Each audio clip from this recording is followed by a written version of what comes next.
Halo teman-teman semua, kembali lagi di Venus Aquatic Channel bersama saya Nicholas Kurniawan dan Amon. Ditemenin dengan ini, anjing kesayangan hari ini.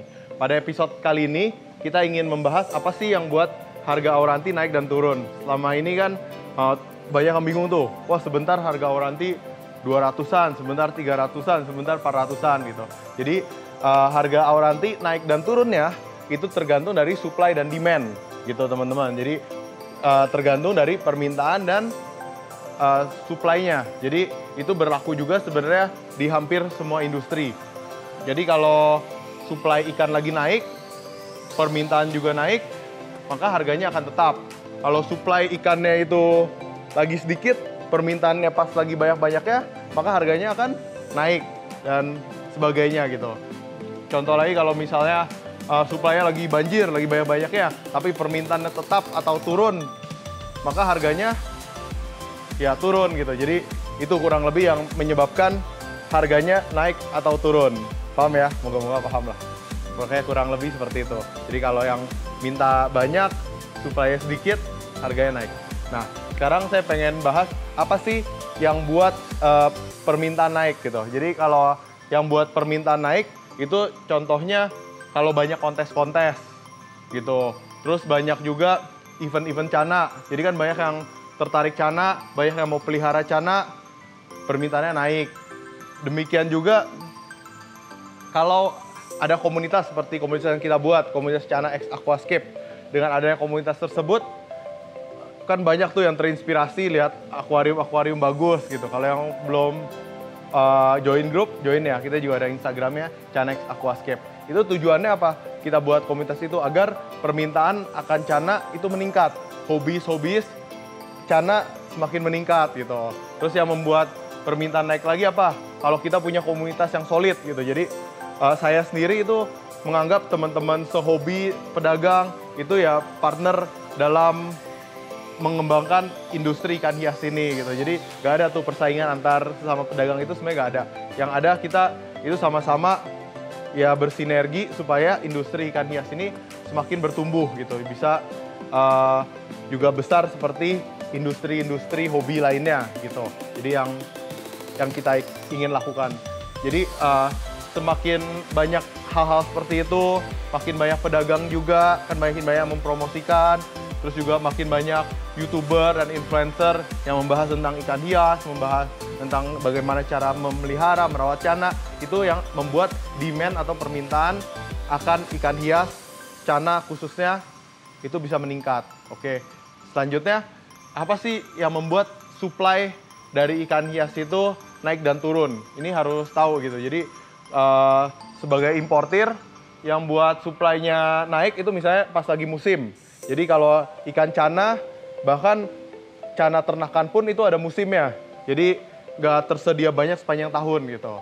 Jadi kalau pas lagi musimnya, karena kebaikan alam tentunya, supply lagi banyak-banyaknya, itu ya meningkatlah supply gitu. Kalau kita bahas cana Auranti, itu dia konsisten itu sekitar bulan April, bulan Mei, itu awal musimnya.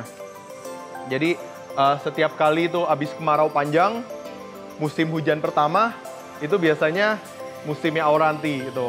Kalau Tigerfish biasanya gak setiap tahun gitu. Kalau Auranti masih konsisten tiap tahun, tapi yang namanya ikan alam itu gak bisa ditebak lah. Tapi kalau selama ini Auranti ya tiap bulan April, setidaknya 3 tahun terakhir saya rutin import Auranti, itu 3 tahun terakhir selalu konsisten di bulan April. Tapi bisa aja nih suatu saat nggak tiap tahun lagi gitu, seperti Tigerfish Indonesia.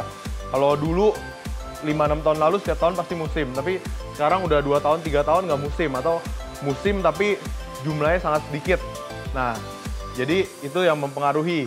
Jadi kebaikan alam lah kalau cana Auranti. Terus juga kalau cana ternakan ada waktu-waktu tertentu, biasanya tuh di tengah tahun.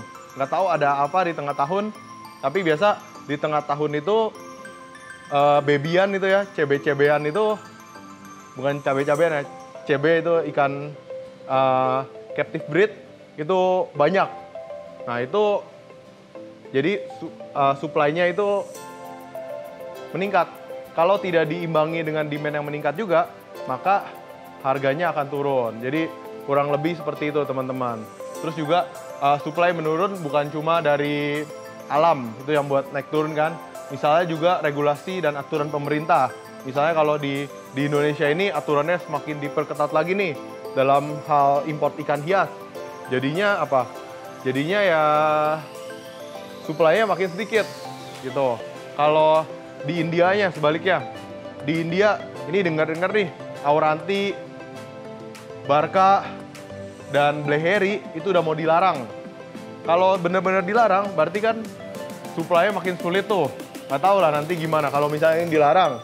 Mungkin dari India harus dibawa jalur darat ke Myanmar. Dari Myanmar dibawa ke Thailand. Dari Thailand baru diekspor ke Indonesia. Dan sebagainya gitu misalnya.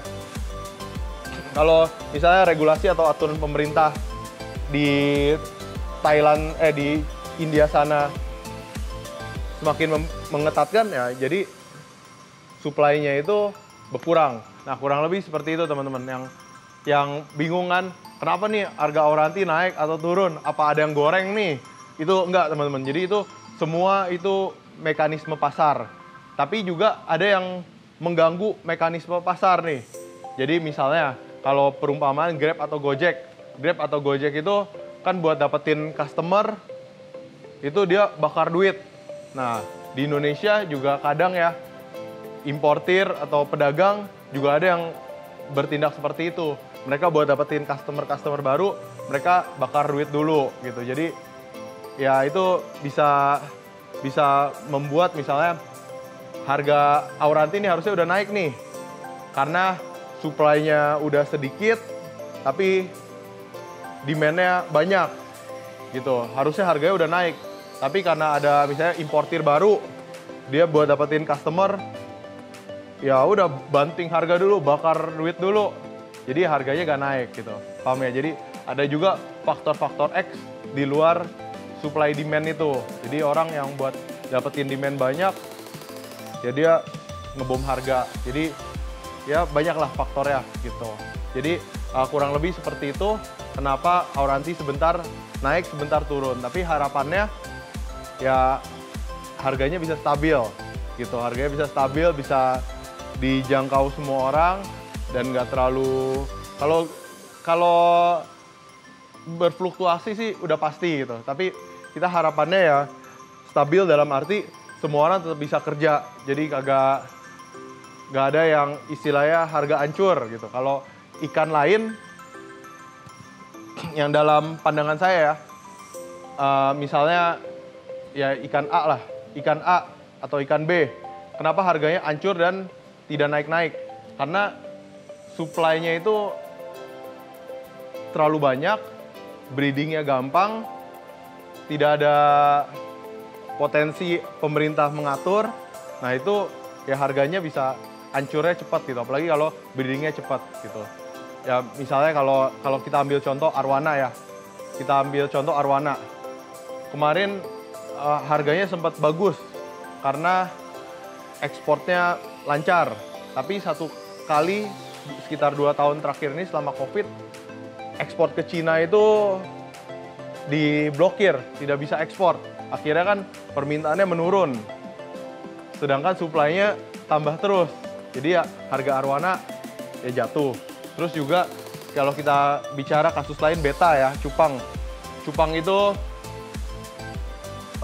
permintaannya sebenarnya tinggi. Permintaan cupang itu bagus sekali, bukan cuma dalam negeri, tapi di luar negeri juga. Tapi sayangnya itu, bukan sayangnya sih, ya plus minus ya. Cara breedingnya itu terlalu mudah gitu. Saya SD aja udah breeding cupang. Umur 8 tahun itu udah ternak cupang. Jadi harganya tuh cepet banget jatuhnya. Jadi misalnya blue rim yang tadinya harganya tinggi, dalam waktu singkat karena udah banyak di breeding ya harganya jatuhnya terlalu cepat. Nah sekarang saya mau bahas lagi ke Cana. Cana mungkin nggak seperti itu. Ya kalau dari pandangan saya, terutama saya lebih berkompeten bicara Auranti lah. Kita bicara Auranti. Auranti dalam waktu dekat sih nggak mungkin hancur gitu harganya. Kenapa? Di Indonesia saya belum pernah lihat secara langsung yang bisa breeding. Kalau Auranti yang dibilang cebean 4 cm 5 cm. Waktu musimnya Auranti itu saya datengin banyak banget Cana Auranti baby, ada yang 3 cm, ada yang 4 cm, ada yang 5 cm.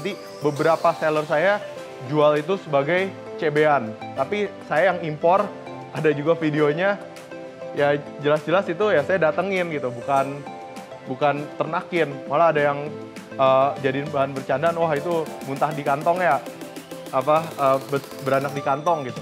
Jadi Auranti ini masih sulit diternakin, masih ngandalin kebaikan alam, jadi harganya ya relatif stabil. Selain itu juga kan masih banyak kontesnya, makanya itu Venus Aquatic juga perusahaan-perusahaan yang di bawah grup kita seperti Sibilian dan lain-lain gitu, kita punya beberapa unit usaha, kita selalu mendukung setiap kontes Cana di Indonesia gitu. Kenapa? Agar tren ini bisa terus berkembang, agar hobi Cana di Indonesia ini jangan sampai layu lah gitu, agar permintaan terus meningkat. Jadi saya rasa selama ada yang jagain, selama komunitasnya kompak, selama pedagang juga para stakeholder lainnya saling mendukung, saya rasa Cana itu gak bakal hancur lah gitu. Saya paling kesel, jujur paling kesel kalau di grup-grup bilang, wah Cana harganya rusak. Sebenarnya nggak rusak juga, karena permintaannya itu sebenarnya masih sangat bagus gitu. Terus juga ada yang bilang, itu yang bikin rusak tuh importir turunin barang terus, malah jualan terus. Ya, padahal kita datengin juga kan banyak reseller kita jadi bisa kerja, jadi ada lapangan kerja. Jual satu Auranti itu tukang lampu seneng, tukang pasir seneng, tukang makanan ikan juga seneng, dan pasar ikan rame, pedagang-pedagang makanan di sekitarnya juga rame, dan banyak lah hal positif lainnya gitu.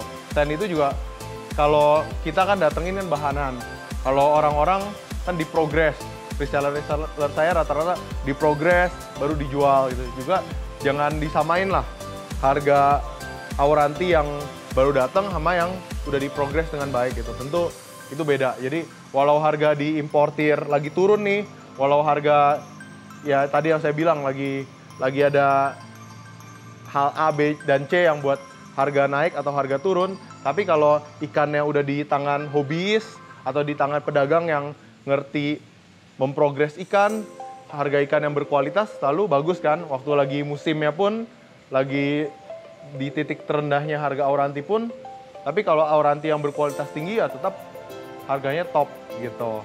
Apalagi dengan ya semakin banyak event-event itu, hobis-hobis baru diharapkan terus bermunculan, ya jadi ya semakin semarak lah gitu. Jadi menurut saya juga Cana terutama Cana Auranti dan lainnya, Maru dan sebagainya itu spesial gitu. Spesialnya kenapa? Kalau ikan lain ya, itu harga dan kualitas ikan kontes itu ya jauh banget jomplangnya gitu. Jadi misalnya kalau arwana deh, kita gak usah perumpamaan kita tembak kayak arwana, ikan kontesnya itu harganya selangit. Cuma orang-orang golongan tertentu, orang-orang golongan kaya yang bisa punya arwana juara. Tapi kalau kontes Auranti, itu mau orang sekaya apapun dan orang yang sepas-pasan apapun punya kesempatan juara yang sama gitu.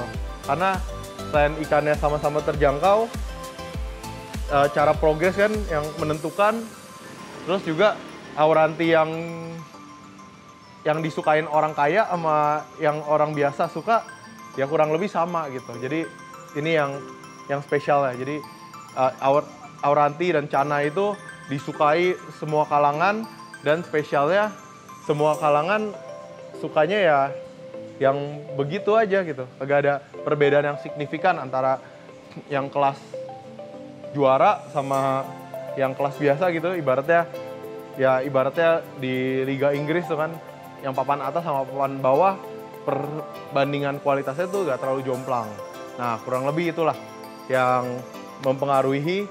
Jadi kita juga ya itulah, kalau ada yang bilang harga Cana hancur atau sebagainya, nah itu salah satu jawaban dari saya untuk menjawabnya atau mengcounternya gitu. Jadi lagi turun ya jelas lah lagi turun, lagi musimnya. Duren aja kalau lagi musimnya harganya turun dan sebagainya gitu kan. Jadi itu moga-moga menjawab pertanyaan teman-teman dan harapan saya agar kita bisa semakin solid, hobi bisa semakin banyak dan industri ikan hias ini bisa jadi berkat dan berkah untuk semakin banyak orang. Oke, itu aja video pada kali ini. Sampai jumpa di video selanjutnya. Dadah.